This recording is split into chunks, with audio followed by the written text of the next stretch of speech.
नमस्कार दोस्तों, स्वागत है आप सभी का आपके अपने YouTube channel Shyam class study में। लगातार आप लोगों के लिए आरआरबी एनटीपीसी के प्रश्नों की सीरीज में आज हमारी एक और क्लास ऐड हो जाती है और आपको ये सारी क्लासें प्लेलिस्ट में मिल जाएंगी और ये सारी क्लासें आपके परीक्षा पैटर्न पर आधारित है, क्योंकि आपके एग्जाम में 40 प्रश्न पूछे जाने वाले और वही 40 प्रश्न में आपके इस क्लास में कंप्लीट कराता हूं। तो वीडियो को शुरू से लेकर के एंड तक आपको फुल वॉच करते रहना और कमेंट बॉक्स में आपको अपना स्कोर जरूर बताना कि आपने 40 प्रश्न में से कितने प्रश्न सही किए और ये क्लास आपको कैसी लगी। तो फिर चलिए शुरू करते हैं।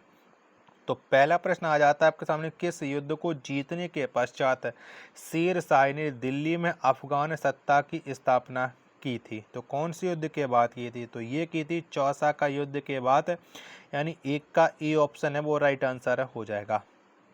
दूसरा प्रश्न आ जाता है आपके सामने कि सार्क मानव संसाधन विकास केंद्र कहाँ स्थित है? तो बताओ कहाँ पर। तो सार्क मानव संसाधन विकास केंद्र ये इस्लामाबाद में स्थित है, यानी 2 का बी ऑप्शन है वो राइट आंसर हो जाएगा। चलिए अगला प्रश्न, प्रश्न संख्या 3 है आपके सामने कि राज्य स्तर पर बैट किस कर के स्थान पर लागू है? तो ये किसके स्थान पर लागू है? तो बैट ये बिक्री कर के स्थान पर लागू है। 3 का सी ऑप्शन है वो राइट आंसर हो जाएगा। चलिएगा अगला प्रश्न, प्रश्न संख्या 4 है आपके सामने कि सफलतापूर्वक बैट को सर्वप्रथम लागू करने वाला देश कौन है? तो कौन सा है? तो सफलतापूर्वक बैट को लागू करने वाला जो देश है वो फ्रांस है, यानी 4 का डी ऑप्शन राइट आंसर हो जाएगा।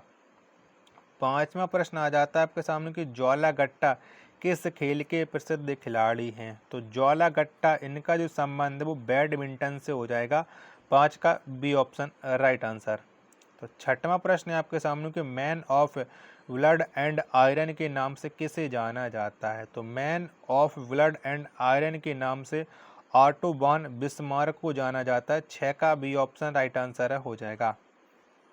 सातवां प्रश्न है आपके सामने कि क्षमावाणी किस धर्म का त्योहार है? तो क्षमावाणी ये एक जैन धर्म का त्योहार है। 7 का ए ऑप्शन है वो राइट आंसर हो जाएगा। आठवां प्रश्न आ जाता है कि रीढ़ में कितनी हड्डियां होती हैं? तो कितनी होती हैं? तो रीढ़ में जो हड्डियों की संख्या है वो टोटल 33 है। 8 का सी ऑप्शन है वो राइट आंसर हो जाएगा। अगला प्रश्न, प्रश्न संख्या 9 है कि पौधे जो नमक युक्त मिट्टी में उगते हैं कहलाते हैं? तो बताओ उन्हें क्या कहा जाता है? तो उन्हें हेलोफाइट कहा जाता है। 9 का बी ऑप्शन है वो राइट आंसर हो जाएगा। 10वां प्रश्न आ जाता है कि लीवर के अध्ययन को क्या कहा जाता है? तो लीवर के अध्ययन को हेपेटोलॉजी कहा जाता है। 10 का सी ऑप्शन है वो राइट आंसर हो जाएगा। चलिएगा अगला प्रश्न संख्या 11 कि विश्व बैंक का पहला महानिदेशक कौन था? तो कौन था ये आपको बताना है। तो विश्व बैंक का जो पहला महानिदेशक था वो सदर पीटर लैंड था, यानी 11 का ए ऑप्शन है वो राइट आंसर हो जाएगा। 12वां प्रश्न है आपके सामने कि होलकर ने किस वर्ष अंग्रेजों से मंदसौर की संधि की थी? तो मंदसौर की संधि ये कब हुई थी? तो ये संधि हुई थी 1818 में। 12 का बी ऑप्शन राइट आंसर हो जाएगा। 13वां प्रश्न आ जाता है कि किस प्रकाश के यंत्र द्वारा मेघों की दिशा एवं गति को मापा जाता है? तो किससे मापा जाता है? तो ये मापा जाता है नेफोमीटर से, यानी 13 का सी ऑप्शन राइट आंसर हो जाएगा। आशा करता हूँ कि आपको ये वीडियो जरूर पसंद आ रही होगी, तो प्लीज़ वीडियो को लाइक करें। चैनल को अभी तक आप लोगों ने सब्सक्राइब नहीं कर रखा होगा तो चैनल को आप लोग जरूर सब्सक्राइब कर लीजिएगा। तो अगला प्रश्न आ जाता है, प्रश्न संख्या 14 है कि इंडियन टेलीफोन इंडस्ट्रीज कहाँ स्थित है? तो बताओ ये कहाँ पर स्थित है इंडियन टेलीफोन इंडस्ट्रीज, ये आपको बताना है। 14 का राइट आंसर क्या हो जाएगा? तो ये बंगलुरु में स्थित है। 14 का ए ऑप्शन देने वाले सभी लोगों का करेक्ट आंसर हो जाएगा। 15 प्रश्न आ जाता है कि राष्ट्रीय मानवाधिकार आयोग का गठन किस वर्ष किया गया था? तो कब हुआ था? तो राष्ट्रीय मानवाधिकार आयोग इसका जो गठन हुआ था वो 1993 में किया गया था। कब? 1993। 15 का बी ऑप्शन है वो राइट आंसर हो जाएगा। अगला प्रश्न संख्या 16 है कि उच्च न्यायालय के अधिकार क्षेत्र को बढ़ाने घटाने का अधिकार किसको प्राप्त है? तो इसका जो अधिकार है वो संसद को प्राप्त है कि उच्च न्यायालय के अधिकार को क्षेत्र को बढ़ा सकता है और घटा सकता है। डी ऑप्शन राइट आंसर हो जाएगा। 17वां प्रश्न आ जाता है कि बीमा क्षेत्र का विनियमन कौन करता है? तो बताओ कौन करता है? तो बीमा क्षेत्र का जो विनियमन है वो इरडा करता है, यानी 17 का सी ऑप्शन है वो राइट आंसर हो जाएगा। 18वां प्रश्न है आपके सामने कि श्वेत कोयला किसे कहा जाता है? तो बताओ किसे कहते हैं?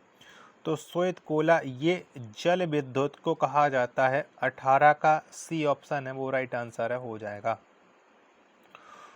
19वां प्रश्न है कि दिल्ली हाईकोर्ट की पहली महिला मुख्य न्यायाधीश कौन बनी? तो कौन बनी थी?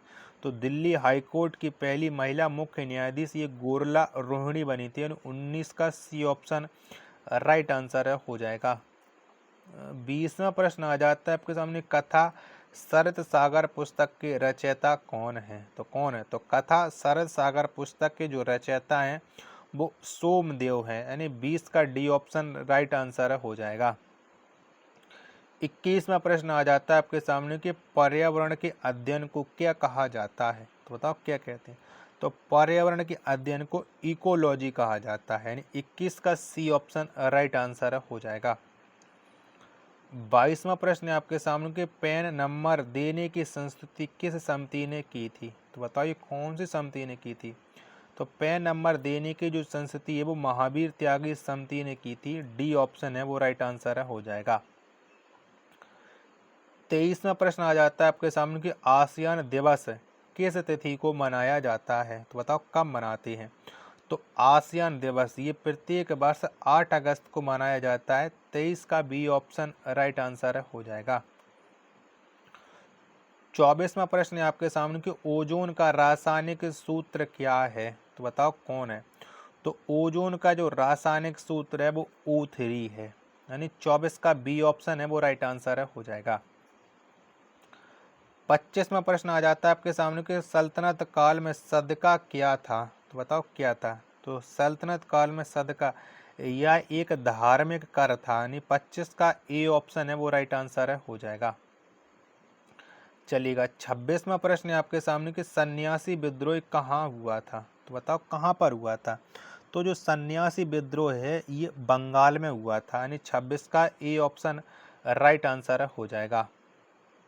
चलिएगा 27वां प्रश्न है आपके सामने कि अखिल भारतीय किसान सभा के प्रथम अध्यक्ष कौन थे? तो बताओ कौन थे? तो अखिल भारतीय किसान सभा के जो प्रथम अध्यक्ष थे वो स्वामी सहजानंद थे। 27 का ए ऑप्शन करेक्ट आंसर हो जाएगा। आशा करता हूँ कि आपको वीडियो जरूर पसंद आ रही होगी, तो प्लीज़ वीडियो को लाइक करिएगा और अपने दोस्तों के पास ज़्यादा से ज़्यादा शेयर करिएगा और उनसे भी कहिएगा कि ज़्यादा से ज़्यादा आप लोग सपोर्ट बनाए रखिएगा। 28वां प्रश्न है आपके सामने, कोचीन का जुड़वा नगर है? तो बताओ कौन सा है? तो कोचीन का जो जुड़वा नगर है वो एर्नाकुलम है। कौन सा है? एर्नाकुलम है। 28 का बी ऑप्शन राइट आंसर हो जाएगा। चलिएगा अगला प्रश्न आ जाता है प्रश्न संख्या 29 है आपके सामने कि यूरोपीय संसद का प्रथम संसदीय चुनाव किस वर्ष हुआ था? तो बताओ कब हुआ था? तो ये चुनाव 1979 में हुआ था। बी ऑप्शन है वो राइट आंसर हो जाएगा। 30वां प्रश्न आ जाता है आपके सामने कि सार्क कृषि केंद्र कहाँ स्थापित किया गया था? तो बताओ कहाँ पर किया गया था? तो सार्क कृषि केंद्र ये स्थापित ढाका में किया गया था। 30 का सी ऑप्शन राइट आंसर हो जाएगा। 31वां प्रश्न है आपके सामने कि चौक का रासायनिक नाम क्या है? तो बताओ कौन है? तो चौक का जो रासायनिक नाम है वो कैल्शियम कार्बोनेट है। 31 का सी ऑप्शन है वो राइट आंसर हो जाएगा। 32वां प्रश्न आ जाता है कि 13 ताली किस राज्य का प्रमुख लोक नृत्य है? तो बताओ कौन से राज्य का है? तो 13 ताली ये प्रमुख लोक नृत्य है वो राजस्थान का है। 32 का बी ऑप्शन करेक्ट आंसर हो जाएगा। 33वां प्रश्न आ जाता है आपके सामने कि विश्व साक्षरता दिवस किस तिथि को मनाया जाता है? तो बताओ कब मनाते हैं? तो विश्व साक्षरता दिवस ये प्रत्येक वर्ष 8 सितंबर को मनाया जाता है। 33 का डी ऑप्शन करेक्ट आंसर हो जाएगा। 34वां प्रश्न है आपके सामने, इंस्टीट्यूट ऑफ लाइफ साइंस कहाँ स्थित है? तो बताओ ये कहाँ पर है? तो ये स्थित है भुवनेश्वर में है, यानी 34 का बी ऑप्शन देने वाले सभी लोगों का करेक्ट आंसर हो जाएगा। 35वां प्रश्न आ जाता है आपके सामने कि स्टेनलेस स्टील के आविष्कारक कौन हैं? तो बताओ कौन है? तो स्टेनलेस स्टील के जो आविष्कारक हैं वो हैरी ब्रूअरले हैं, यानी 35 का बी ऑप्शन वो राइट आंसर हो जाएगा। चलिएगा 36वां प्रश्न आ जाता है कि चांद बीबी का विवाह किससे हुआ था? तो बताओ किसके साथ हुआ था चांद बीबी का विवाह? 36 का आंसर आपको बताना है। तो आदिल शाह के साथ चांद बीबी का विवाह हुआ था। 36 का ए ऑप्शन है वो करेक्ट आंसर हो जाएगा। 37वां प्रश्न है कि बौद्ध स्थल तांबू मठ कहाँ अवस्थित है? तो बताओ कहाँ पर पड़ता है ये तांबू मठ? 37 का आंसर आपको बताना है। तो ये हिमाचल प्रदेश में स्थित है तांबू मठ, डी ऑप्शन राइट आंसर हो जाएगा। 38वां प्रश्न है आपके सामने कि डाक टिकट संग्रह का शौक क्या कहलाता है? तो बताओ क्या कहलाता है? तो डाक टिकट संग्रह का शौक ये फिलाटेली कहलाता है। क्या?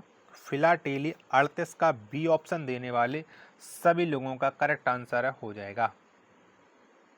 39वां प्रश्न है आपके सामने, कौन सा ग्रह हरे प्रकाश को उत्सर्जित करता है? तो बताओ कौन सा ग्रह करता है? 39 का आंसर आपको बताना है। तो ये वरुण ग्रह करता है हरे प्रकाश को उत्सर्जित। 39 का बी ऑप्शन राइट आंसर हो जाएगा।